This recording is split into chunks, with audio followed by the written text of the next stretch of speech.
Good evening, ladies and gentlemen, and special guests. Welcome to the Brith, Canada fireside Zoom chat, which is also being presented live on our YouTube channel at this time.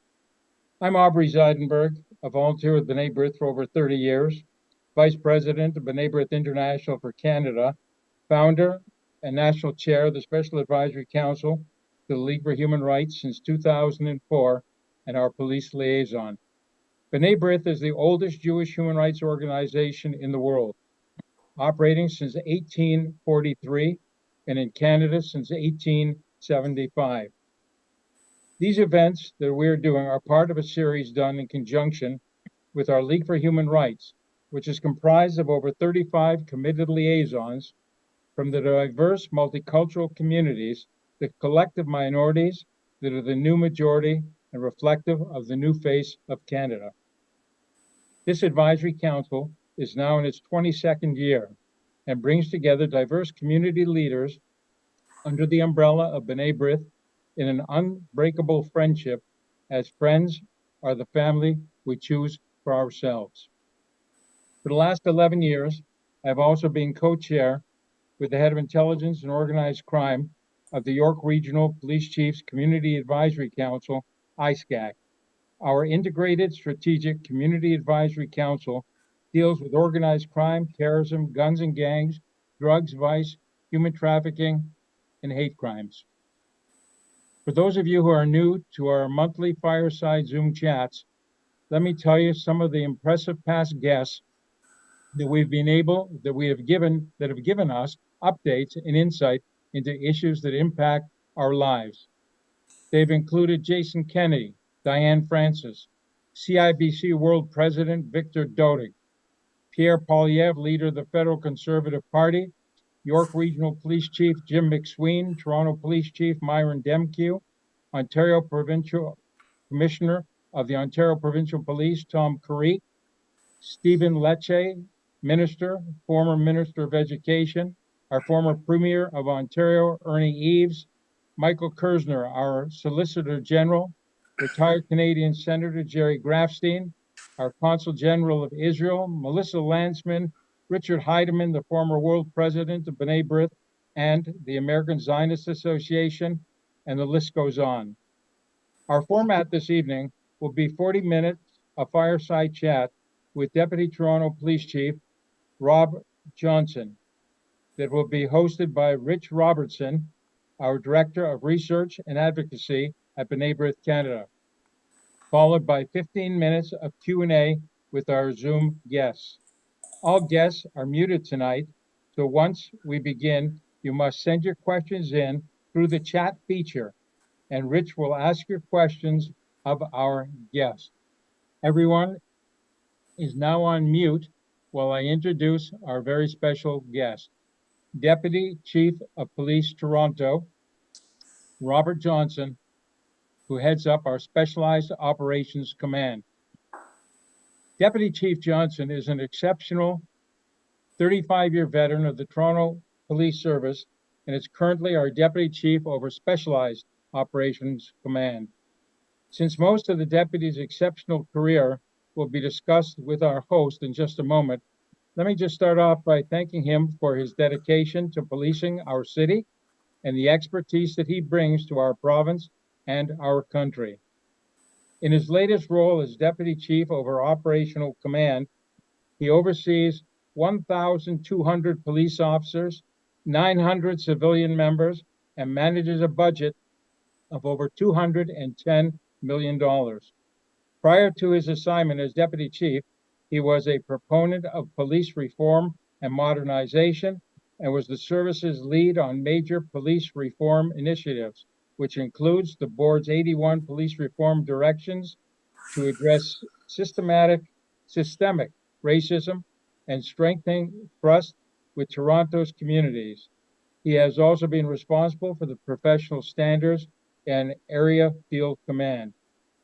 Rob is an active leader in the policing community as a member of the International Association of Chiefs of Police, the Canadian Association of Chiefs of Police.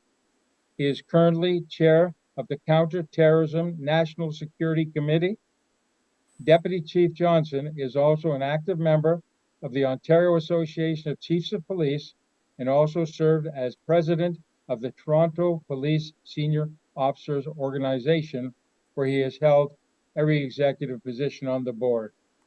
As Deputy Chief, our Deputy Chief holds a Bachelor of Arts degree from the University of Guelph and is a graduate of the University of Toronto Rotman School of Management Police Leadership Program and was recently appointed a member of the Order of Merit of the Police Forces by our Governor General of Canada. Rob is a strong leader, a wonderful human being, and all around someone that we are so very fortunate to have represent the current and future of policing in Toronto. Ladies and gentlemen, we are proud and fortunate to have this evening our guest, Toronto's Deputy Police Chief, and now over to Rich Robertson, our host for the rest of the evening. Thank you, Aubrey, for that introduction, and thank you so much, Deputy Johnson, for joining us tonight. As Aubrey indicated, you've been in policing for over 35 years. Have all of them been with Toronto? Yes, I have. As a matter of fact, I grew up in the prairies and I came out here in the 80s because at the time the recruiting for the Toronto Police Service sounded so exciting. I figured, I'd pull up roots and come across the country, and I haven't regretted very many days since those days in the late 80s. Well, we're very grateful that you made that decision. And for those who don't know of your extensive background in service to the city, could you maybe tell us about some of the responsibilities you had in the force prior to becoming deputy chief? Yeah, I mean, just like every police officer, you start as a police constable, and I've been fortunate enough to work in a number of areas of the city, 51 Division, which is, some will refer to it as the Regent Park area. I've worked in Jane and Finch 31.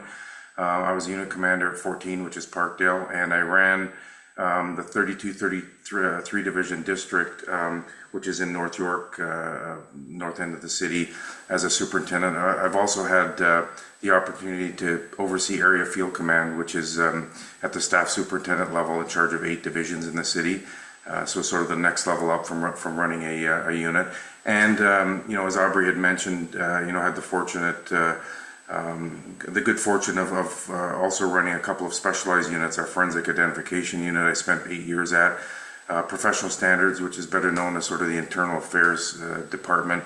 I held 3 different positions in there for about 8-9 years that I spent, and then most recently, before getting promoted to this position last March, for about 2 or so years, I was in charge of strategy management. So all corporate projects, which included some of the projects that Aubrey had mentioned, police reform in the wake of George Floyd and the changing in policing that we all saw as a result of that. So I've been very, very fortunate to work in a whole bunch of different areas. The area that I'm in charge of now, again, is a little bit different. It's sort of all the investigative component in the organization. If you can imagine the size of our organization, about 7,500 people, that includes civilian and police officers. My side is all the investigative components. So the uniform half, the outward-facing part of the organization, is led by Deputy Pogue, and then I have sort of all the other specialty units, and both of us report up to the Chief Demke. And before we get into the meat of this, I just wanted to take advantage of the extensive amount of time you've been with the force, 35 years, to ask you, what are some of the major things or the changes you've seen over the course of your 35 years with the Toronto Police? Is there anything that sticks out in mind about what's really changed in policing in the city? Well, I mean, there's a whole host of things. From the equipment side, technology is really playing a huge piece. Not only the equipment we issue our officers, but the tools that we use to solve crime and to report out on crime is something that has been exponential in the last decade or so. That's really helped us. At times it's hurt us as well, because there's a huge cost to that. The training and all those things that come with the new technology we have to keep on top of. And like everything else, as soon as you find a solution to something, somebody finds a way to defeat it, or it becomes outdated. So we're in a constant state of renewal. For the first part of my career, maybe the first 10 or 15 years, it seemed like, relatively stagnant in those areas. We did things the same way that they were done in the 60s and 70s, and now, we're refreshing all the time. Public facing wise, what I can tell you is, the policing in general, and certainly this service has become more transparent. We're more accountable to the public. The expectations, not only internal from our members, but external from the public, is so much more, which requires us to be that much more on our game to make sure that we are doing things correctly, and we're consulting more with community to make sure that we get it right. Another big change in policing, certainly in this organization, is we are attracting a more mature, educated person that onboards in the organization, which helps us immensely. We're a totally different facing organization than we were when I started 35 years ago. The diversity, the education, and the skills that are brought to our candidates are amazing. Thank you, Deputy. And the theme for tonight is securing our future, combating extremism, and safeguarding Canadian values. I know that you had some comments, some updates that you wanted to provide to sort of center our discussion. So I'm happy to hear. We're happy to turn our attention to those now. Okay, thank you very much. So first of all, I just want to say, how honored I am to have been asked to attend tonight to speak to, members of the community from all walks, of life, and for that I want to thank Aubrey and yourself, Rich, for providing this opportunity for me. One of the things that I'm sure will be asked if I am not able to answer it is, how do we get better? And how we get better is doing things like this: communicating, providing access, answering questions, and finding out what the concerns are of the community. Long gone are the days where the police are the ones that determine what the problems are and then come up with the solutions. We have to do this together. So for that, I just want to thank you guys for the opportunity. In preparing for tonight, when I look at the flyer that you have there, and I think you mentioned it, Rich, the Securing Our Future, Combating Extremism, and Safeguarding Canadian Values. Again, I want to emphasize that how we do that is a partnership with all the stakeholders where we're all equal. So I'm a true believer, as is Chief Demkew and all the command are, with respect to bringing community together to address, in this specific instance, hate that is so prevalent now in our cities since October 7th of last year. It's no secret that the Jewish community continues to feel very uncomfortable because of the ongoing anti-Semitic events, in and around not only the city, but the GTA, and frankly, right across the country. And, I believe that there's a real need to bring a level of comfort and confidence to our Jewish communities, not only as a collective, but also to Jews individually, and especially during the high holidays that are on the horizon, as was mentioned. I think Aubrey mentioned them, but really we're coming up to the 1-year anniversary of those atrocities that occurred last year on October 7th. So a couple things that I want to sort of highlight, just to provide some information to the folks that are watching us tonight. And I'm going to start with a couple of themes. The first one, I just want to talk really quickly about the stats that we have. It's frustrating because, again, from the inside, we think we're doing a great job. We try to communicate in a certain way, and sometimes it's picked up, oftentimes it isn't. So we have to find a way to sort of get the message out and provide some information to the community who, we're hearing the feeling that we're not doing much. And we could always do more, but there are a lot of things that we have done, and we're iterating as we go. So I want to just kind of provide a little bit of information there, if you'll allow me that opportunity. By all means. Thank you. So this year, there have been 329 reported hate crimes, and it's important to note reported, because we know there's a whole bunch of hate that is not reported for whatever reason. We can delve into that if you want later. This is a 42% increase since the same period last year, where we had 232. So these are year to date. So far, year to date, there have been 134 hate crimes reported that have been classified as anti-Semitic. Last year, there was 135 at this time, again, year to date. The greatest increase in reported hate crime was anti-Semitic, which saw a 79% increase year to date. This is historically over a 5-year period. And of those of those occurrences, over 84 of them were mischief related. So these are things like graffiti, damage to property.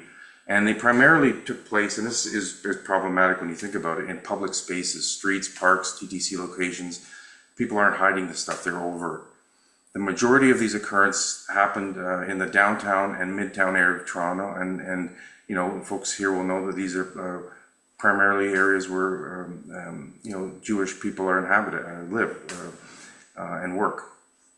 Since October 7th, we've made 227 arrests, and again, these numbers we publicly report on in a number of ways, but you know, we're often asked, you know, how many arrests have we made? It doesn't look like you guys have done anything, and I'll explain how that process works after. But 227 arrests, and we've laid over 500 hate-related and protest-related charges since October 7th.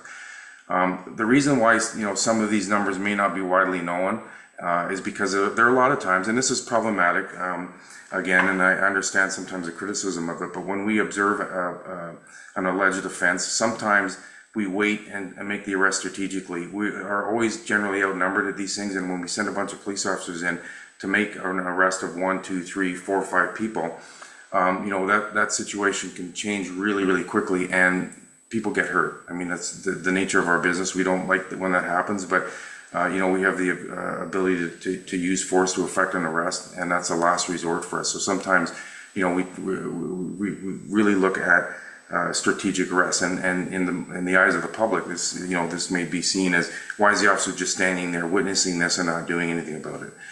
So we're learning as we go, and I'll elaborate on how, you know, how we've adapted in some of our techniques. But you know, I think it's important to know that. The second piece that's very important is the unit itself. So we have a dedicated hate crime unit at our intelligence bureau, which falls under my area of responsibility.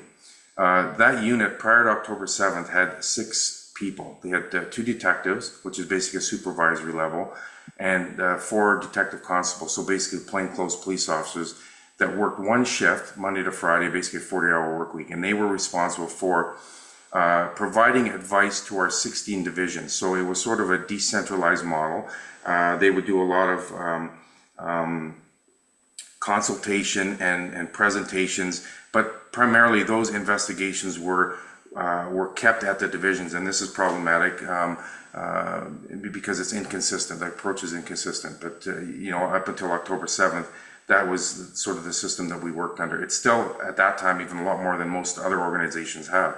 But since October 7th, when we started seeing the volume of hate incidences and, you know, hate crime, you know, our chief very quickly, you know, brought us together to find a model where we could be more proactive and consistent in our approach. And so what we did, and this is a major shift in our organization, you know, we changed it from those 6 people to 32.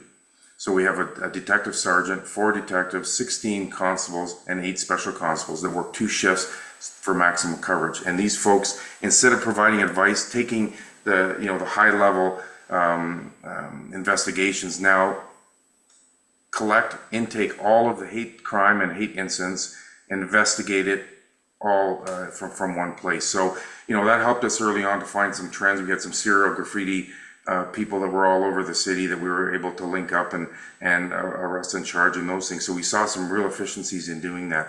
What it did mean, though, in a time of fiscal restraint, is we had to pull those people from other areas of the organization. So other people either had to pick up their work, or we had to stop doing some of the work that those folks were doing. So that's where we are currently. We've expanded substantially our hate crime unit. And you know, one of the things that we've done through that hate crime unit is not only publicly report monthly at our board, but also through other means of media, including I think 2 months ago that we pushed this live as our hate crime dashboard. So you can go on and find this dashboard on our website, or if you just type in Toronto Police Hate Crime Dashboard, you'll see that all the stats are there for public consumption. They're aggregated, of course. We're not going to talk about specific cases, but you can get a high-level picture of the work that unit does. Something else that, you know, I'll go over this really quickly, just so folks understand the mandate of that unit. Like I said, it's there to provide assistance and expertise to all investigations and prosecutions of hate crimes. They regularly liaise with the Ministry of the Attorney General in relation to hate propaganda cases. The hate crime unit also maintains an information database of hate occurrences and arrests to assist not only other areas in our organization, but we're also part of a provincial and national hate crime working group where we share best practices, and so we have a database that we've been able to assist other jurisdictions with. Another important thing is assisting in the development of public education programs in partnership with other members of the service as well as members of the community. And they're really a central focus for the dissemination of information that's to provide support to our investigators and police officers in the field who may come across something, may not really understand what it is, and they've got a one-stop shop now that's available to them after the normal business hours to be able to provide that insight and collect that material. Like I said earlier, one of the big things of this expanded unit is the ability now to review all suspected hate crime occurrences and investigations through a central intake, and so we can, hopefully arrest perpetrators or investigate these things really quickly and find some synergies there. Some of the enhanced mandates that we've attributed to the hate crime unit, like I said, is they're taking everything now. And this is an important part. They're the ones that will provide the follow-up, not only internally to our officers, but also to the members of the public who may be witnesses or victims of hate crime. And so, they've really been able to be trauma informed and provide a level of customer service, that we just really didn't experience before, because we had 16 divisions, and in each division you might have 20 different people involved in these things, and so it was sort of a hit and miss occurrence. One of the things that we've also developed, which I'm very, very proud of, not only the outward-facing hate crime dashboard, but we've now provided an opportunity to report hate crime online. We've got a QR code. People don't have to sit on the phone and wait for an officer to come if it's not an in-progress thing. Sometimes it could take hours. Unfortunately, the reality is even sometimes days. There's now a way to report that. It gets funneled to intake folks who will send special constables out to collect that material, take pictures of it, canvas for video, all those things as quickly as we can. So that's really enhanced our response to hate crime and hate incidences. We can get into the sections later if you want, and AG consent. But a couple last things that I want to mention, myself personally, as well as our members of the hate crime unit, and I have to say we've got, some folks there that are considered national experts that have not only been consulted, but have presented right across the country and actually internationally. As a result of having that contingent of folks, we've been asked to appear before the House of Commons Standing Committee on Justice and Human Rights a couple of times. We've also been, at the table with the province when when they're considering legislative amendments, and the city just most recently with the mayor of the city of Toronto to talk about some strategies on how we can combat hate in the city. Like I said earlier, this is all hands on deck. It's not the police aren't the solution here. It's got to be everybody, including our elected officials. One of the things I just want to raise, if folks can have a look at this later, is Bill C-63 that was introduced last year by the current government. They call it the Online Harms Act. There's a couple things in there that are, I think it's through first reading, and these are the kind of things that I think are positive, where we are now hopefully going to redefine, what is hate speech, the chanting and the slogans that we're hearing incessantly, have to be defined. We've got to change or update, what is hate, given the current climate, not only in this city but right across the country. Thank you, Deputy. And I think you've done an excellent job of sort of situating us in the current focus of TPS in the wake of October 7th. And I was just wondering, since it seems like a lot has been done, to enhance the hate crimes unit and the ability for the TPS to respond to hate crime, are you seeing any immediate impact?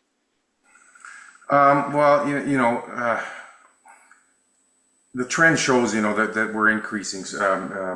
And that's not a good thing. I mean, you can look at it two ways. That the fact that folks are reporting it is encouraging, because that gives us a sort of an idea of the scope. But like I said, we know that there's a lot that's unreported. We are laying charges, arresting people. We hope that that will be some sort of a deterrent. But there's frankly, there's a gap between the police interaction and then our courts and interpretation of the evidence or the charge that we have to work better with. And I can tell you, we have met with Crown attorneys, the AG, to sort of advance some of these discussions to make sure that we're informed, we're doing the right thing, but also that the courts understand the impact that these things have on community. And there's not a lot of case law, unfortunately, in these areas. But our view is, we have to test some of these things and litigate it and get community involved into prescribing what the standards or what's acceptable. And so we're in a little bit of a state of flux here, but we're continually trying, and there is really a sentiment and desire on all sides with everybody involved to do the right thing. Thank you. And one of the things that we've been seeing recently, and it's been in the news, so I think it has the community on edge, is arrests related to extremists or terror plots. And I know that those arrests were affected by the RCMP. But what type of how concerned are you as the deputy operations about extremism and radicalism? Perpetuating some of the hate crimes that we're seeing. So listen, those two individuals, one, the surname, and I forget the first names, I should know them, but there's just so much that I have to remember sometimes. Khan is the most recent one, and then the Aldidi father and son. I can tell you we were involved in both those cases. What some people may or may not know is that, there's a bunch of different levels of law enforcement that are integrated in all these spaces. We've got the provincial anti-terrorism section. We've got the international, the national enforcement security team. We've got CSIS. We have people seconded in those places.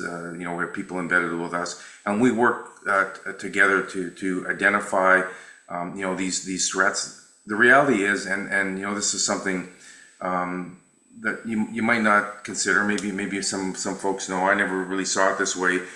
Before I got into this area, is that we typically think that a terrorist group or it's a bunch of people that get together that are plotting this out. Like we had the 8 terrorists 10 or 15 years ago that were trying to take down the government.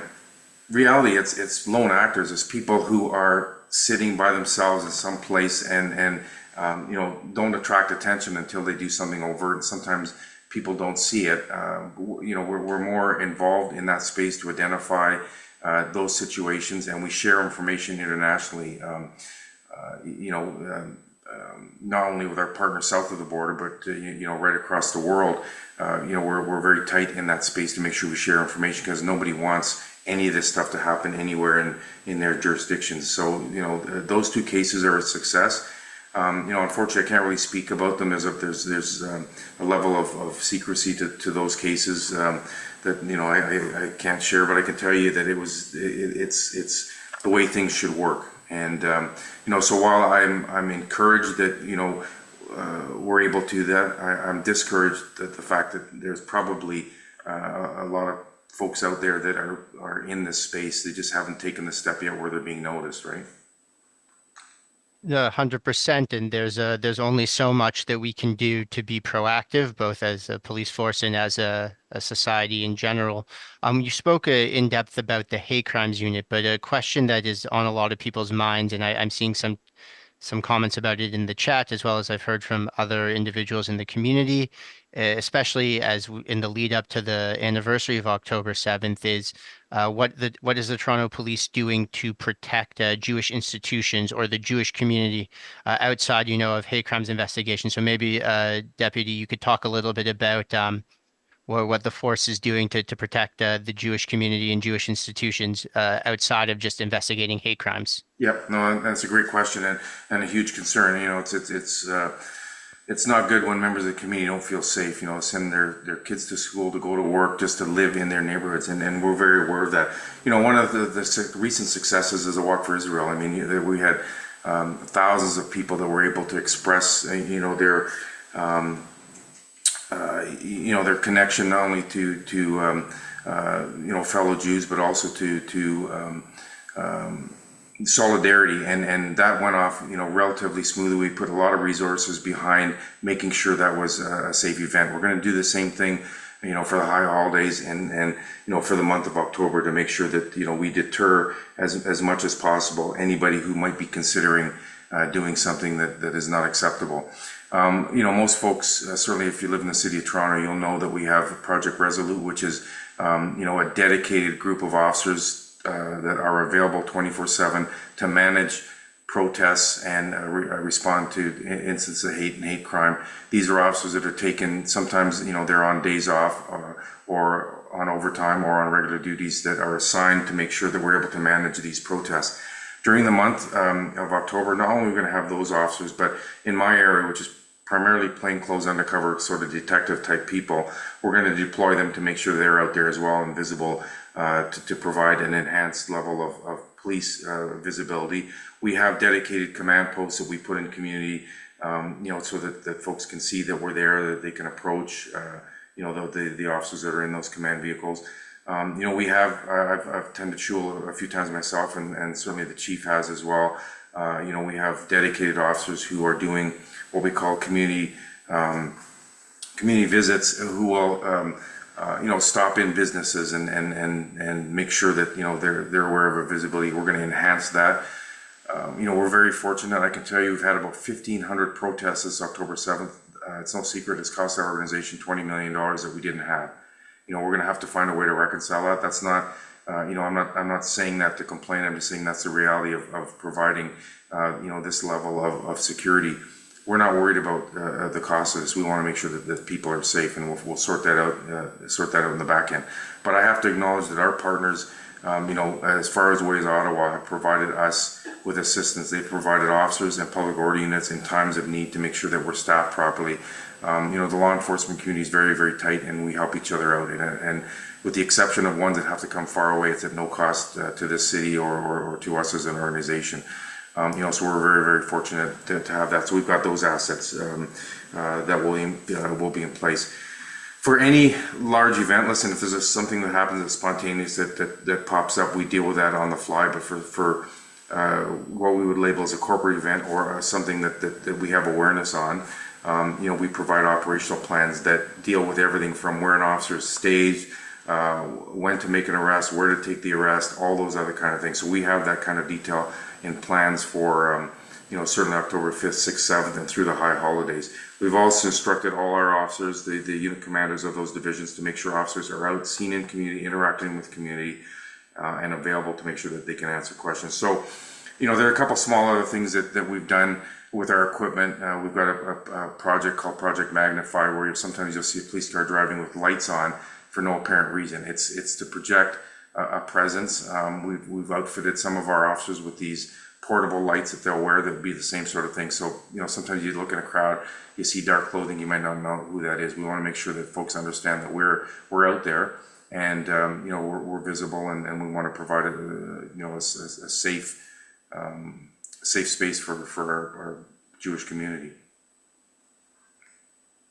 Thank you, Deputy. And now the anti-Semitism that we're seeing across the city, across the country, it's unique to other forms of hate. It's often complicated in how it's portrayed. Can you maybe talk a little bit about what measures the hate crimes unit or the force as a whole is undertaking to better be able to assess anti-Semitism and to ensure that it's aware of all the forms of hatred that the Jewish community is presently experiencing?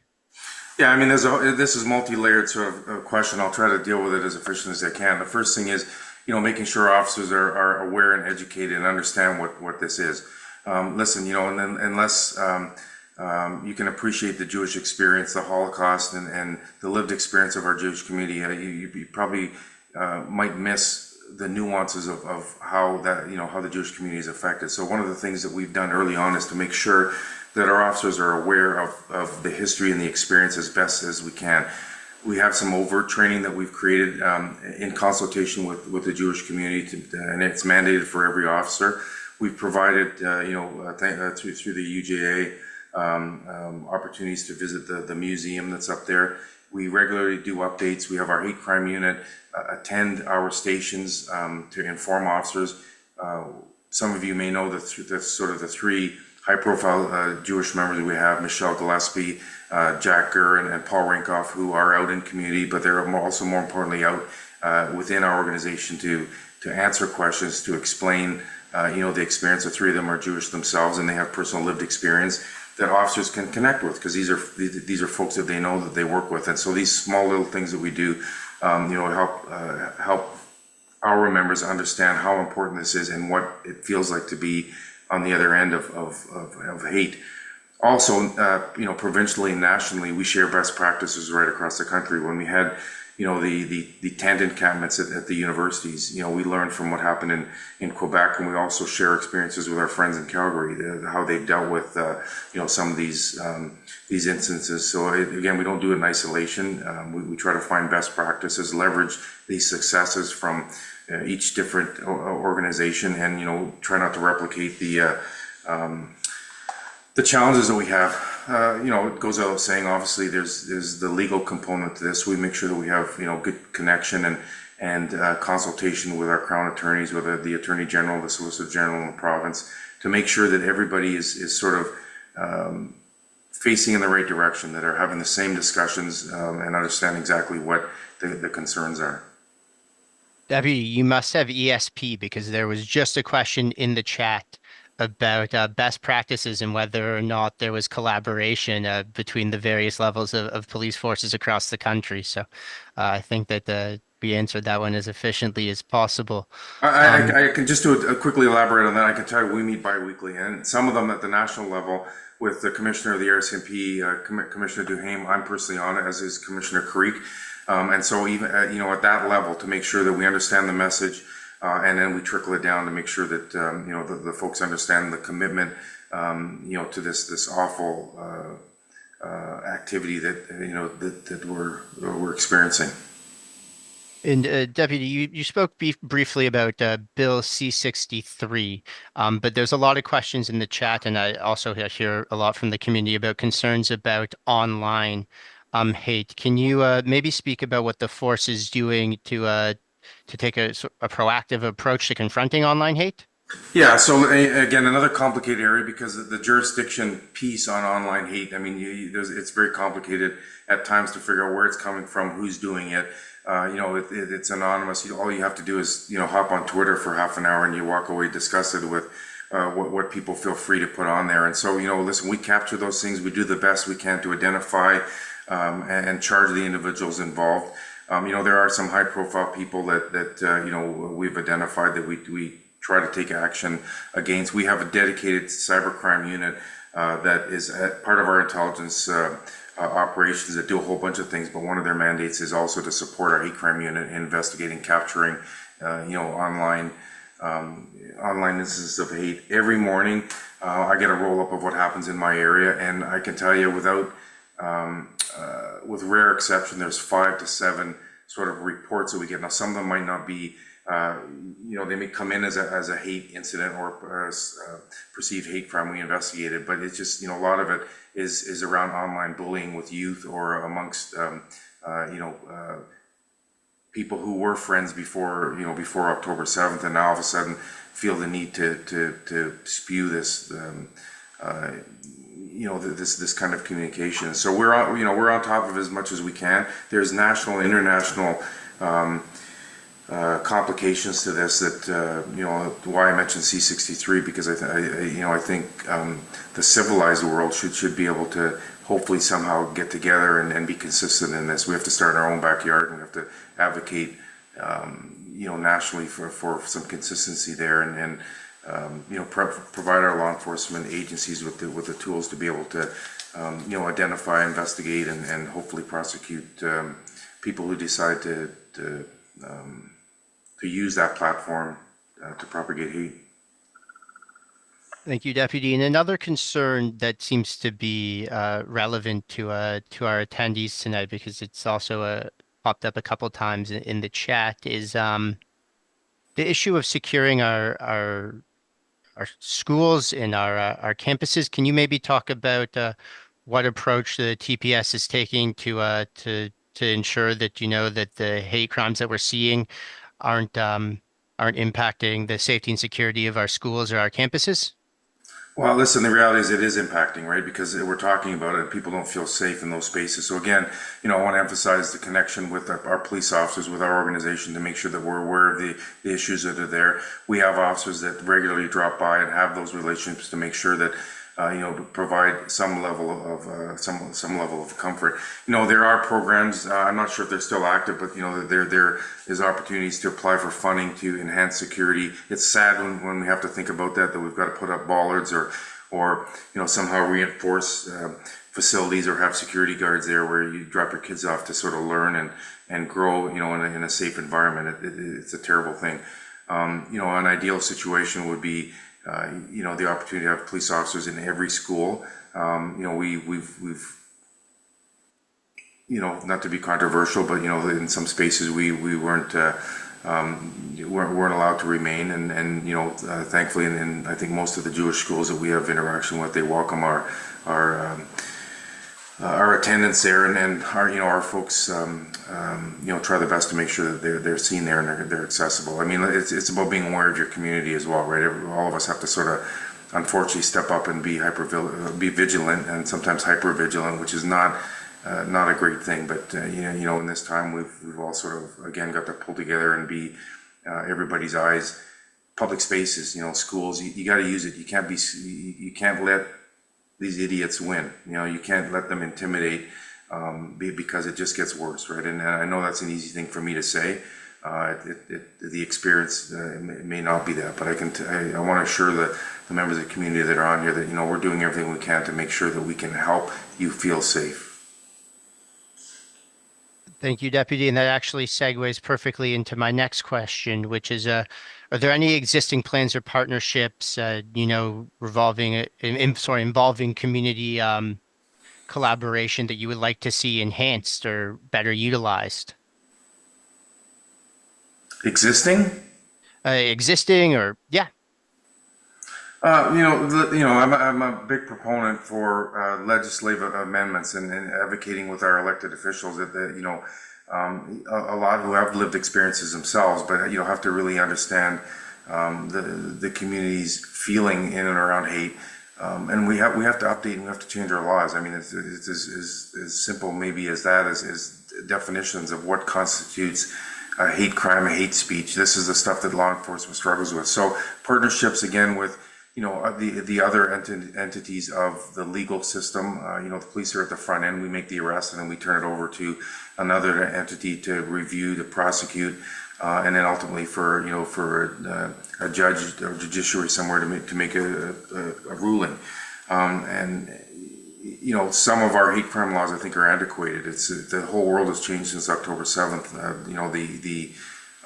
Certainly in my lifetime, in my experience, the emboldenedness that some people feel to just do and say the things that we're seeing on the streets of the city and other places in the country. So partnerships, it's certainly with our elected officials, with community. I mean, if I can say one good thing from my personal experience that has come from this, I've learned about a community that I knew little about before, and it's I'm sad to say that. But I think certainly within my peer group and in the organization, for the vast majority of members, I think it's got us to be better people, understand something that most of us probably had no exposure with before, and hopefully helps to not only enhance their idea of self, but also makes them a connection with community to ensure that the community feels safe. Well, Deputy, I can tell you that we're happy to have you as an ally. And just in response as a follow-up to one of the things that you mentioned about hate crime legislation being antiquated, is the revision of our hate crime legislation. Is that something that that the TPS is actively calling for at the federal level? Or Yeah, I mean, it's like bail reform. There's a whole bunch of things that we're involved with that maybe the public might not appreciate or hear because, we just, it's part of our daily business, but we're very, very engaged in that space, like most law enforcement leaders right across the country. And thankfully we have an audience provincially and federally as well. We're invited to these sometimes closed door meetings, tables to really roll up the sleeves and talk about, next steps on what we need to do collectively. And even at the city level, it's complicated because, everybody's got to consider the charter and freedom of speech and all these things. And you try to be all for everyone and you end up doing nothing for no one, right? And with the city, even simple things like bylaw offenses, a place like Calgary we've been advocating for. And I got to tell you, they're listening. The city manager and I have spoken a number of times about what we can do together to change some of the the simple ordinances in the city that we've never had before. One of the up until October 7th, one of the things that we should be proud of as a city of Toronto is we allow peaceful protests that you don't have to go get a permit. You want to express yourself, just be considerate of other people, be safe, don't break any laws, all that kind of stuff. This has changed, but it's hard now to say, okay, on this day you require a permit. Because we then have to articulate why, and it's not that we can't and we should, and I think we're probably at that place. But the other piece of this is, okay, you issue a bylaw, a $17 ticket or whatever is not going to be very meaningful for most. Look at what we did with the during COVID, where all these tickets were issued. I don't know if anybody ever paid them. They're all thrown away later. So we got to make sure that there are consequences to breaking the law, no matter what that is. If it's a municipal code, provincial offense, or the criminal code, that there's real consequences, and we're prepared to see those things through. And so part of that is working with the city to make sure that there's some meaningful consequences for folks who don't want to follow the rules that the vast majority of our community lives by. Thank you, Deputy. And I think you touched on it briefly, when it comes to the issue of hate crimes, a lot of the debate about enhancing our hate crimes legislation centers around balancing free speech. And how does, as a police officer, how does the balance of free speech with your responsibility or duty to protect our community, how difficult is that for you at times? Well, it's very difficult. I mean, again, there's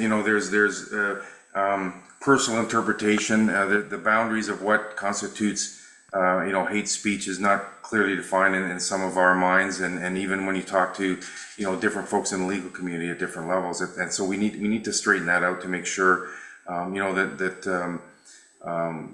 just like the community, police officers are also generally unaware of the distinction between conduct that might be and I don't say this to be dismissive, but it might be offensive or repugnant, as opposed to actually a criminal offense. And sometimes that line is nuanced, and what officers don't want to do is make an arrest and then be criticized for making an unlawful arrest, and there's consequences to that as well, right? So there's a jeopardy there. We have to balance all that. And that's not to say that if we see overt criminal offense, we're going to take action. I mean, there's regular criminal code offenses that officers are well versed in: mischief, assault, that kind of stuff, using weapons. But when it comes to hate speech, hate propaganda, incitement of hate, all that kind of stuff, it's very nuanced. And unless you have a full understanding, sometimes there's a reluctance there. But I can tell you the way our command and control structure is. Again, something that we've developed since October 7th is to have a consistent people at the top of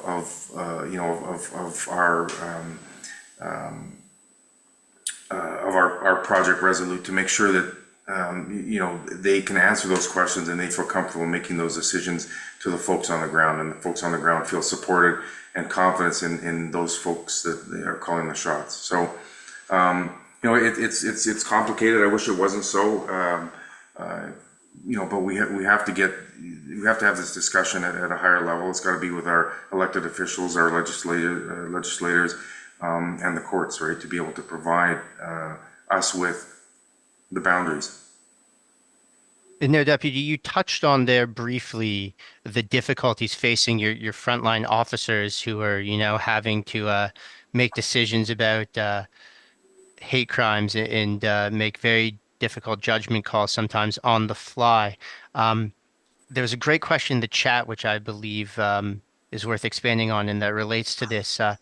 You maybe talk about how frontline officers are trained to respond to hate crimes? It's obviously a horrible thing for a frontline officer to experience or to have to work with, but different than some of the other horrors they see on the front lines policing. Well, listen, horror is a good word. I mean, that's, maybe relative to each individual. And I would say some of the stuff is horrific. So, I mean, and officers want to take action. Like I said earlier, there's mandated online training that we've required since October 7th. That's been developed in consultation with community. Our hate crime unit provides training opportunities and is there for advice as well as to answer questions. We are engaged, like I said, provincially, nationally, internationally in those discussions so that we can understand sort of where other people are thinking in the space, our consultation with the legal authorities. And what we do is we provide that insight to our officers through regular communication. I got to tell you, I've worked for a number of chiefs. This chief is very engaged with the membership and certainly in this space, and we do everything we can to make sure that we can answer officers' questions. Again, one of the successes, and again, I don't want to say that we're the end all be all. We have a lot more things that we should be doing and want to do, but the consistency in our approach in not only how we address this, how we debrief, and how we talk about these instances, with rare exceptions, probably daily. Like we have a briefing in the morning. We discuss sort of the overnight activities. I review every morning, amongst other things, all the instances of reported hate, just to sort of get a flavor, and I brief the chief so that he understands, we've got an issue that's flared up in schools, we've got an issue that's flared up in a mall, in the community, whatever it might be, just so that, he understands sort of what the picture, and then the next question is, okay, so what, now what are we doing? And we look to be able to answer that so what, right? And we have dialogue with our commanders, and then it has to flow down to the men and women, the boots on the street, that actually the ones that the public sees. They got to have confidence in the leadership and the direction that we've provided. So it's through an ongoing dialogue. It's an iteration. We have a number of high-profile prosecutions that are currently before the courts that we're following, and we're trying to learn as we go. If there's something that we're criticized for doing, either good or bad, we want to make sure that we can leverage that moving forward so we don't replicate it. And Deputy, you're the Deputy of Operations during a very difficult time, one that's only enhanced by the fact that you're working in the era of social media. How difficult is it to respond to and to investigate criminal activity when everything that you're doing is being sometimes recorded or reported or responded to in real time on social media? It's a great question. I mean, any of us who have kids, understand sort of the impact of social media, and not only on youth, but even adults. It's addictive, and in this era of disinformation, just look south of the border. People believe what they hear and they read. A lot of people aren't using a critical eye or doing the research themselves to verify and to do some critical thinking. So that's a problem, because we're all hurried for time, and we hear something from somebody that we believe is credible, and automatically we adopt it, and that becomes our narrative. So, and it's very hard to deal with that disinformation piece. As it relates to police officers, listen, we're everybody is filmed all over the place. What is hard to take sometimes is the active bystander who's interfering, trying to catch their 15 seconds of fame or interfere, and sometimes these things are unsafe. An officer. The vast majority of people who are doing that don't want to hurt an officer, but the individual officers don't know that. There's potentially somebody who might be armed or might want to harm a police officer, and they don't come to work to get hurt.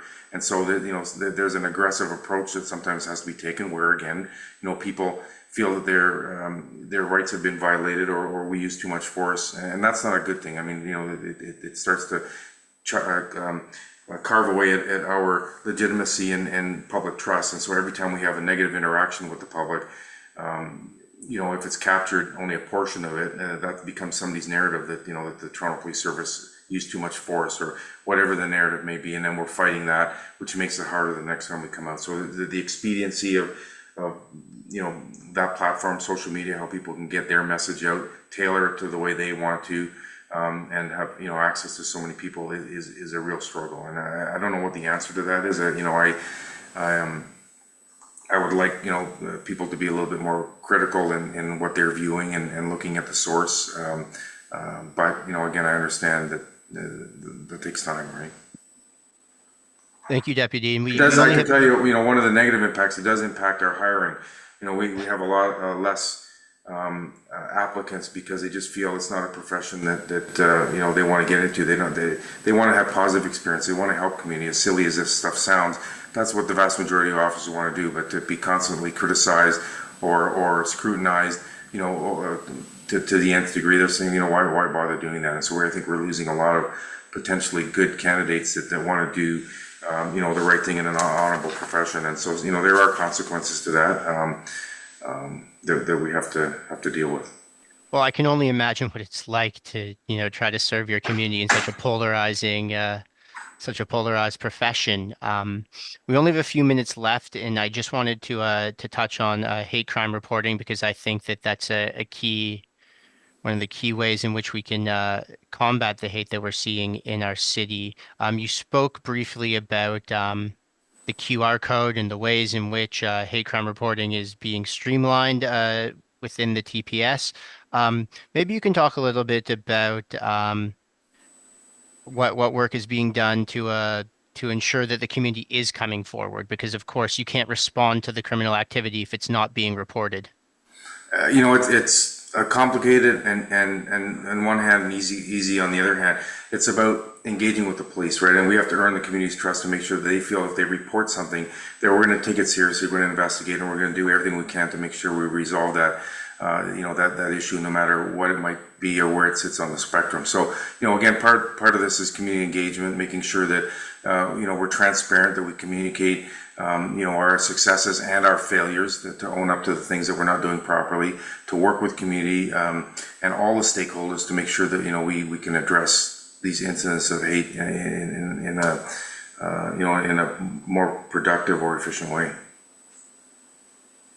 Thank you. And maybe just because I do feel it's so important, could you just reiterate to our audience the various means that they can utilize to report hate crimes? Yeah, I mean, listen, if it's an in progress and it's emergency, obviously 911. There's the the non-emergency line, which is the 416-808-2222. There's also Crime Stoppers. You can go to our website, type in online hate crime reporting, or just Google that. You'll see a platform that comes up. If you see an officer, obviously you can stop and report that. And we do get instances where people send emails in, letters to the chief's office. At times, that's probably the least efficient, because those things don't get looked at right away. And as you can imagine, a ton of mail that comes in, not only regularly but through email that we have to wade through. So the most efficient way is if it's an emergency, use the typical means. But the online reporting, we found great success in enhancing the reporting experience of the community. Thank you, Deputy. And I think we have time maybe for just one more question. And I always like to try and end these SAC-LHR fireside chats on sort of an aspirational or an inspiring note. And you spoke briefly about, getting to learn more about the community and that being a silver lining. Maybe you can tell us something else about this very troubling time since October 7th that has inspired you or motivated you to keep doing the incredible work that you do for our community.